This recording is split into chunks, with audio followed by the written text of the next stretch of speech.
ನಾವು nomination file ಮಾಡಿದ್ಮೇಲೆ ಅವ್ರು ನಾಮಿನೇಷನ್ ಫೈಲ್ ಮಾಡಿದ್ರು. ನಾಮಿನೇಷನ್ಗೆ ಎಲ್ಲಿ ಮಂಡ್ಯದಿಂದ ಹಾಸನದಿಂದ ಅಲ್ಲೆಲ್ಲಿಂದ ಕರ್ಕೊಂಡ್ಬಂದ್ಬಿಟ್ರು. ರಾಮನಗರ ಮಾಗಡಿ ಎಲ್ಲ ಕಡೆಯಿಂದ ಕರ್ಕೊಂಡ್ಬಂದ್ಬಿಟ್ರು. ಜನ ಅಂದ್ಬಿಟ್ರು, ಎಲ್ಲ ಪಂಚೆ ಹಾಕೊಂಡು ಬಂದ್ಬಿಟ್ರಲ್ಲ. ಪಂಚೆ ಹಾಕೊಂಡು ಬಂದು ಇಟ್ಕೊಂಡು ಮಕ ನೋಡಿದ್ರೆ ಒಬ್ರು ಗೊತ್ತಿಲ್ಲ.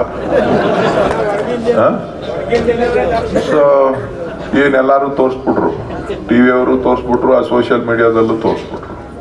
ಸೊ ಹಂಗಾಗಿ ನಾವು ನಮ್ಮ ಜನನ್ನೇ ಕಾಲು ಕಟ್ಟಬೇಕು, ನಾವು ಚನ್ನಪಟ್ಟಣ ಜನನ್ನೇ ಕಾಲು ಕಟ್ಟಬೇಕು. ನಾವು ಚನ್ನಪಟ್ಟಣ ಜನನ್ ಬಿಟ್ಬಿಟ್ಟು ಈಗ್ಲೂರ್ಗೆ ಹೋಗಿ ಕಾಲು ಕಟ್ಟಬೇಕು, ಇಲ್ಲ ಮಕ್ಳಿಗೆ ಹೋಗಿ ಕಾಲು ಕಟ್ಟಬೇಕು, ಇಲ್ಲ ಅಲ್ಲೆಲ್ಲ ಇಲ್ಲಿಗಿರೋ ದೊಡ್ಡಿಗೆ ಹೋಗಿ ಕಾಲು ಕಟ್ಟಬೇಕು. ನಾವು ಬೇರೆ ಊರವ್ರನ್ನ ಕರ್ಕೊಬರೋಂಗಿಲ್ಲ. ಯಾಕೆಂದ್ರೆ ನಮಗೂ ರಾಮನಗರದವ್ರು ಗೊತ್ತು, ಮಾಗಡಿಯವರು ಗೊತ್ತು, ಕುಣಗಲ್ನವರು ಗೊತ್ತು.